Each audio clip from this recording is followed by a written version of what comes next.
Hello and welcome once again to another edition of Elections Unlocked, your one-stop destination for all that's happening on the election battleground of 2024. We're going to today focus at the very top on the M factor. And no, it's not Prime Minister Modi, it's not Muslims, it's not money, it's not machines. We're going to focus on Mayawati, the X factor at times in Uttar Pradesh's elections, one-time chief minister by a clear majority in 2007, but now struggling for political relevance. Just a few days ago, she removed her nephew Akash Anand, whom she had pitched as her successor, and now wants to take control of the party once again herself.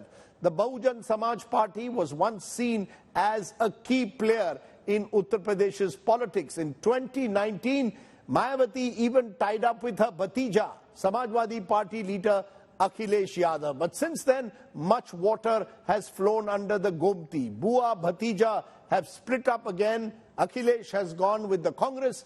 Mayawati says she's standing on her own. But many believe that she is the B team of the BJP. What really is Mayawati up to in this election? The Maya factor on the Elections Unlocked. Take a look. A war of words between two leaders of Uttar Pradesh on social media erupted a day after BSP chief removed her nephew from not only all party positions but also her political heir. Mayawati and Akhilesh Yadav both have been chief ministers of the most populous state of the country, and they both have targeted each other in past with strong Bua Babua barbs. They had tried to bury the hatchet and appear as Bua Bhatija a year after Akhilesh lost Uttar Pradesh to Yogi Adityanath, only to fall apart again in the run-up to parliamentary election in 2019. 5 years later, the elephant has shrunk, while the cycle after joining hands with the India bloc seems to have gained pace against the domination of Lotus over the Hindi heartland of the country. Shri Akash Anand ji! Zindabad, Zindabad! Mayawati's now demoted nephew Akash Anand was rising gradually in this poll season as the face of BSP, taking on the ruling party, BJP, and not sparing Congress or SP on his way either. It was a departure from his aunt Mayawati, who has mostly targeted the Congress and Samajwadi Party in recent years.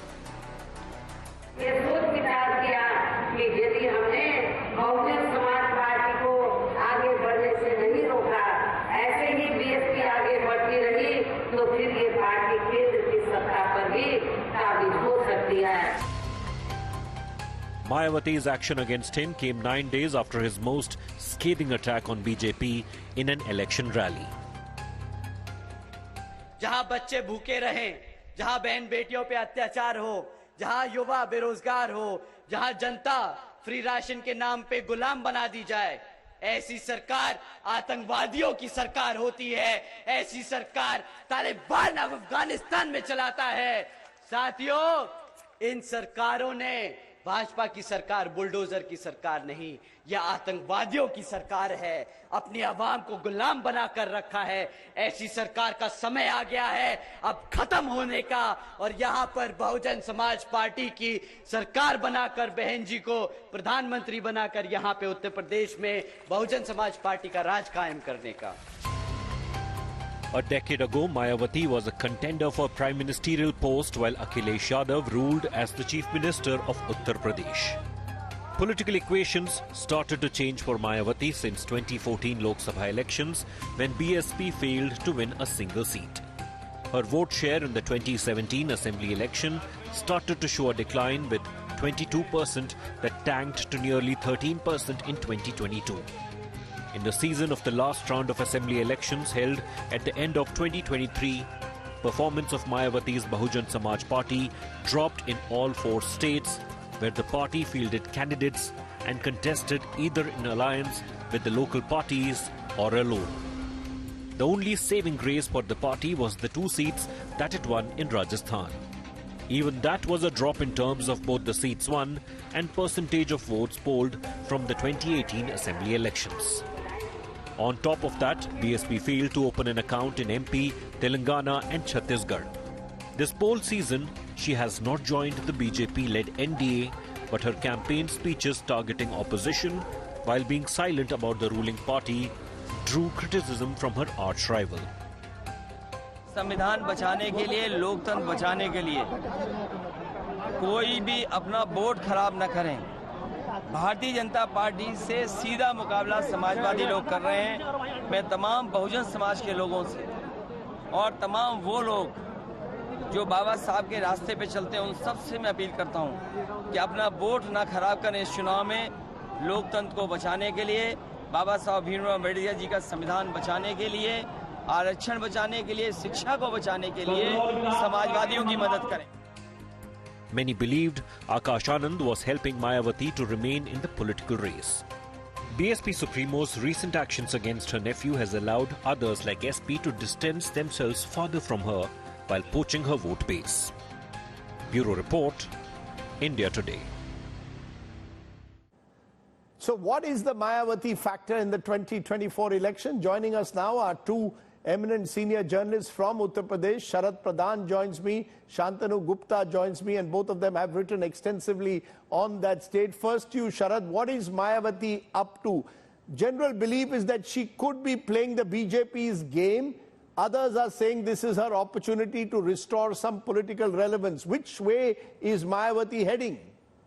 I think Mayawati is not done any bit to restore her political relevance. All that she has been doing all along, ever since, even well before the elections began, for the last 2 years, she's been seen as BJP's team B simply because the kind of statement she would make. First of all, she was lying low. She wouldn't be seen anywhere on the ground. Then whenever she would come out with a statement, whether written or audio or an audio video statement, it was directed more towards the Congress or towards the Samajwadi Party and never against the BJP. It's only towards closer to the elections once or twice she did that, but then in most of her actions made it pretty evident that she is continuing to play Team B for the BJP for whatever reason. The large part of the people, a lot of her own people suspect that she is too scared of the ED and CBI sword hanging over her neck, because the kind of wealth she has is, you know, even earlier there have been cases. So how is she playing the B? How is she playing B team, Sharad? Is she actually putting up? Has she put up strong Muslim candidates, whether Samajwadi Party or Congress as a Muslim candidate? Is that the game?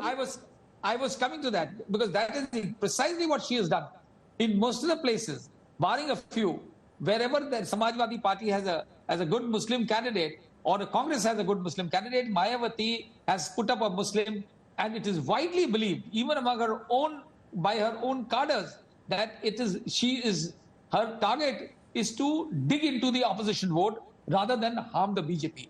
And what she has done, what has become more glaring now, when she took action against Akash Anand, it was for the simple reason that Akash Anand blasted the BJP and Modi. And in no uncertain terms, he did that.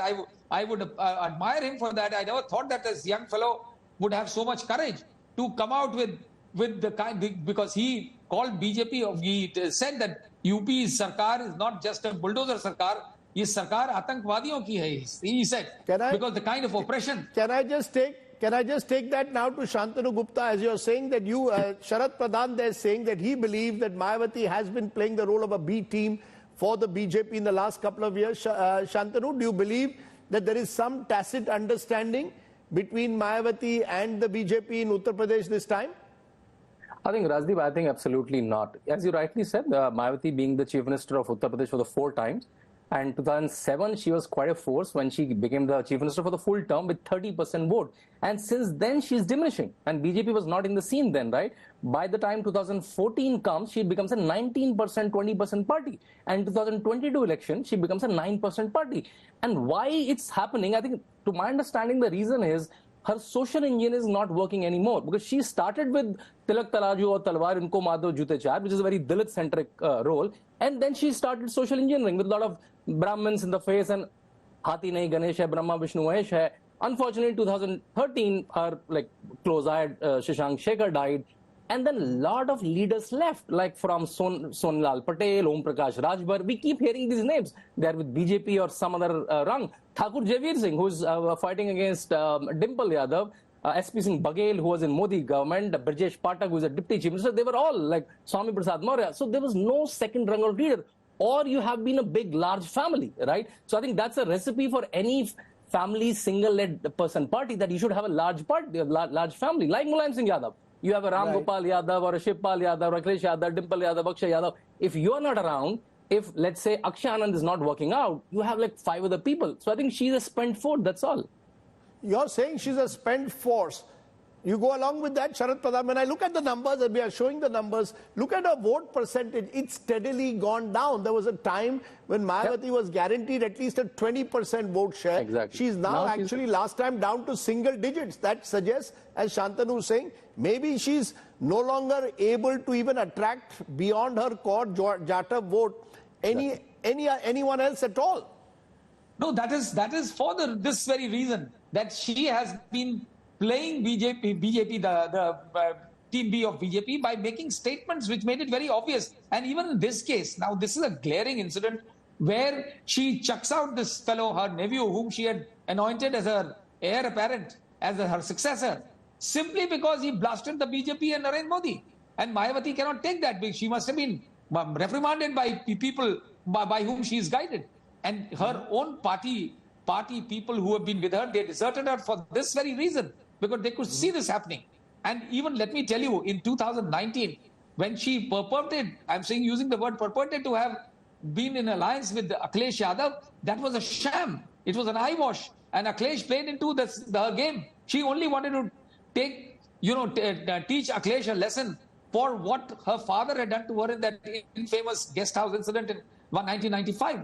Otherwise, she made it, the day the election was over, she took full advantage of the alliance with the Samajwadi Party and got 10 seats from 0 to 10. So, and Akhilesh she ensured that her vote is not getting transferred to the Samajwadi Party.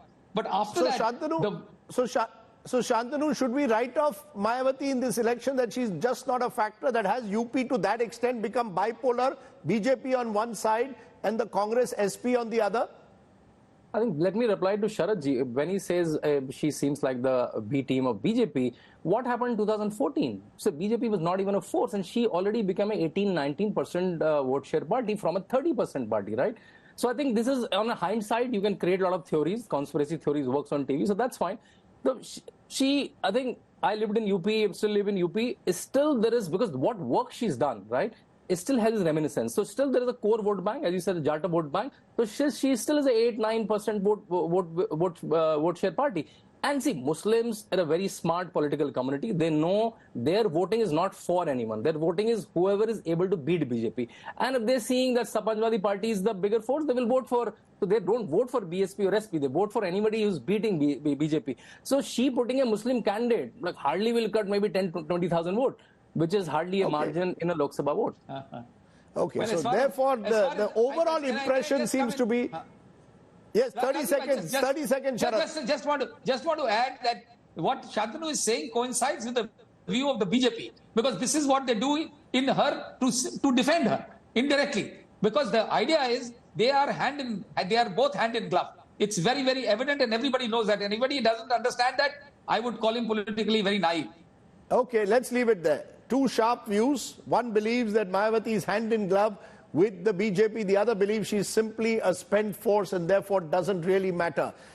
As I said, much has changed with Behenji over the years. Clearly, she is fighting for her political relevance in Uttar Pradesh. Shantanu Gupta, Sharad Pradhan, appreciate you joining me here on the Elections Unlocked. Let's switch now from Uttar Pradesh to Bengal, another critical state where a tough and tight fight this time awaits the BJP's leader Dilip Ghosh in Bardhaman Durgapur constituency of West Bengal. Here he is up against cricketer turned Neta Kirti Azad of the Trinamool Congress. This constituency was created after delimitation in 2009, and since then, in the past 3 elections, people have changed party loyalties each time. CPIM 2009, then Trinamool in 2014, and now in 2019 the BJP. What's happening on the ground this time? Anupam Mishra brings you the ground report from Bardhaman.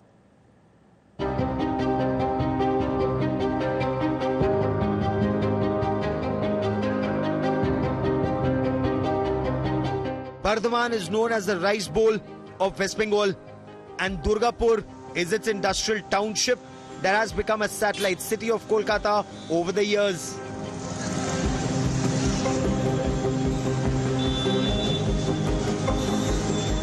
In 2009, delimitation, when 3 constituencies were merged to create 2, Bardhaman Durgapur came into being. In the past 3 elections, since 2009, each time people have refused to repeat the party.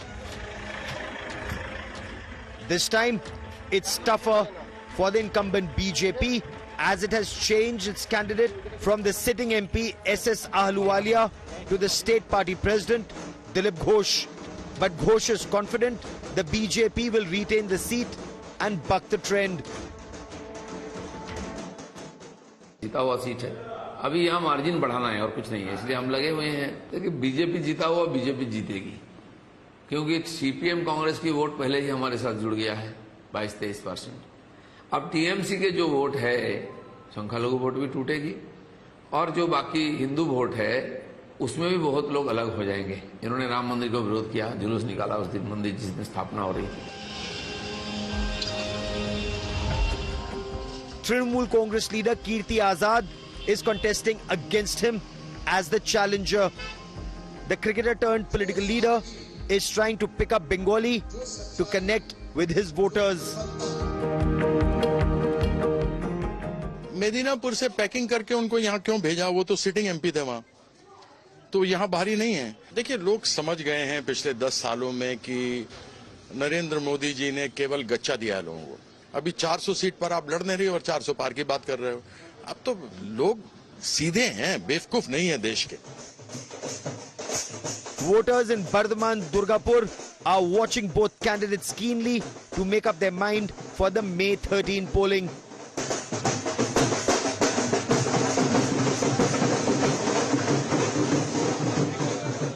The vote share of left front in these areas had declined to almost 11%. And interestingly, BJP, which had received only 5% vote share in 2009, had rose to almost 42% vote share in these areas in 2019, winning this seat. With camera person Tapas Bairi, this is Anupam Mishra for India Today in Bardhaman. Okay, let's turn to then today's ground report, which comes from Samastipur in Bihar, a historic constituency. It's been loyal to Lok Janshakti Party since 2014. But this time it's witnessing a very interesting fight between a daughter and a son of 2 JDU ministers. That's right. Neither of them are fighting, though, with their parents' party symbol.